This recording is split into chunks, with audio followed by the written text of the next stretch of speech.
Cosine similarity, এটা important topic, এটার দিয়ে ম্যাথটা ইজি আছে। এই কোসাইন সিমিলারিটি বের করার জন্যে আমাদের কস d1, d2, মানে এখানে d1 আর d2 আছে, আরও থাকবে, যতগুলো থাকবে ততগুলোতে এরকম মান বের করতে হবে।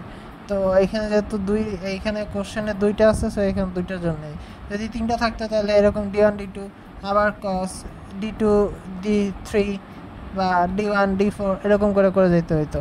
তো d1 আর d2 এর জন্যে উপরে হবে d1 ডট d2, এই যে ভেক্টর মাল্টিপ্লিকেশন এইটা, আর নিচে d1 modulus into d2 modulus. তো এই যে ফার্স্ট আমাদের তাহলে কী করতে হবে, ফার্স্ট আমাদের d1 ডট d2 এইটার ভ্যালুটা বের করতে হবে। এটা ভ্যালুটা বের করার জন্য আমাদের কোশ্চেনে এরকম d1 d2 দেওয়া থাকবে। তো d1 আর d2 এটা হচ্ছে ডট মাল্টিপ্লিকেশন করব, মানে প্রথম মানটার সাথে মানে d1 এর সাথে d2 গুণ করতে হবে, d1 ইন্টু d2 এরকম প্রত্যেকটা মান এরকম গুণ করে যাব, 0 ইন্টু 0, এই যে তারপরে 3 ইন্টু 2, 3 ইন্টু 2, 0 ইন্টু 0 এগুলো দেখা লাগবে না, কারণ 0 ইন্টু 0 গুণ করলে 0ই হবে। সো এগুলো বাদ দিয়ে যেগুলো হচ্ছে গুণ করলে ভ্যালু আসবে সেগুলো গুণ করে যোগ করে এরকম হচ্ছে একটা মান বের করব। মান বের করার পরে দেন আমাদের d1 মডুলাস আর d2 মডুলাস বের করতে হবে।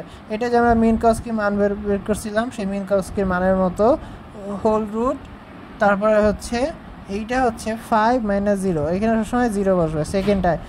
প্রথমে হচ্ছে d1 এর ভ্যালুটা মাইনাস 0, পরে আবার d1 এর ভ্যালু মাইনাস 0, যেহেতু 0 0 এটা 0 আসবে, এই জন্য বাদ দিয়ে দিচ্ছি। তারপরে 3 মাইনাস 0, 3 মাইনাস 0, এখানে লাস্ট ভ্যালুটা সবসময় 0 অ্যাজুম করে নিব, লাস্ট ভ্যালুটা সবসময় 0 অ্যাজুম করে নিব, ঠিক আছে। তার মানে 5 এর সাথে 0 মাইনাস যাবে, 3 এর সাথে 0 মাইনাস যাবে, 2 এর সাথে 0, এই 2 এর সাথে 0, এরকম করে হচ্ছে বের করে যাব।